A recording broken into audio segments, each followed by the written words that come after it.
Hello and welcome back to Dr. Logic awkwardly does logic in her office. Today I want to talk to you about conditionals. Now this is a topic where I've already started getting questions from viewers. Dr. Logic, when are you going to talk about the material conditional? Unfortunately, today is not the day. What we are still looking at this point is what are the ways in which conditional linking words show up in English. So what we're interested in this video are ways in which you can link two sentences together in a way that expresses that one is a condition for the other, or that one occurs conditionally upon the other. Now, there are a number of different types of conditions that are out there. If you have any sort of philosophical background, you'll probably have heard of necessary conditions and sufficient conditions, and these things are not the same. But at this point, I'm not going to try to say anything about which one is which, or how to identify them, or what any of them mean, or why they aren't the same. That's going to come in a later video when we actually talk about the semantics of conditionals. This is just what are signals of conditionality in the English language. The most common is if. If this, then that. This is the prototypical way of formulating a conditional in English.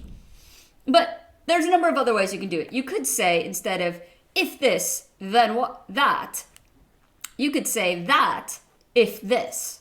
So you can stick the if in between the two of them.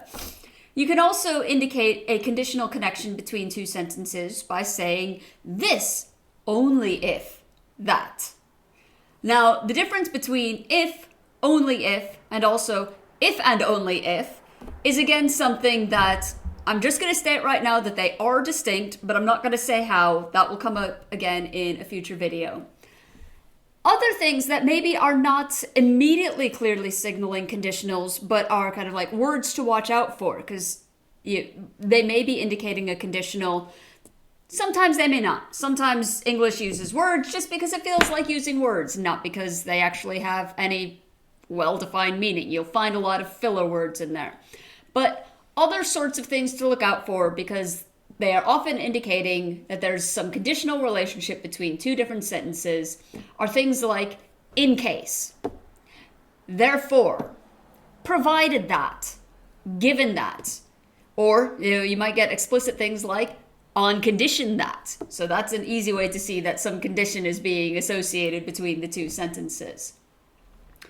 So these are commonly used ways of indicating conditions, but I said in my previous video that there's one other word that I want to highlight because it sort of looks disjunctive, sort of looks conditional, and in fact the question of what is the proper way of rendering this connective in a propositional logic context is one that we will again talk about in a future video.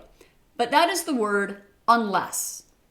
So I want to motivate to you that this is a word that we want to look at in the context of logic, that it is amenable to logical rules, by giving you an example sentence. So if I say, I won't do the dishes unless you vacuum.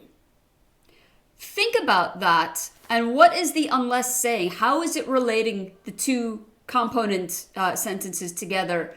What are the ways in which that this could be a condition, or it could be giving two different options, your choice, either this or that. So we'll come back to the question of unless, and it will turn out that we can actually define it either as a conditional or as a disjunction, because there will turn out to be a very intimate relationship between disjunctions and conditionals. This relationship is part of what explains why logicians like the material conditional so much. So if you are here waiting anxiously for Dr. Logic to say something about the material conditional, there's your first hint. But you'll have to come back later in a couple videos' time to hear me talk about this more.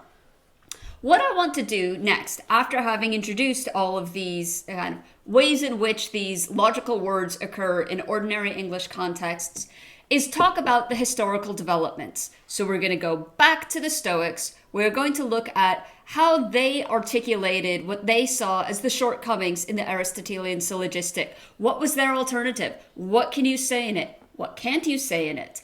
And this will be our segue into formally developing propositional logic. Oh, I don't know, maybe like 3 or 4 videos time. Don't know exactly when. I look forward to seeing you then. Cheers.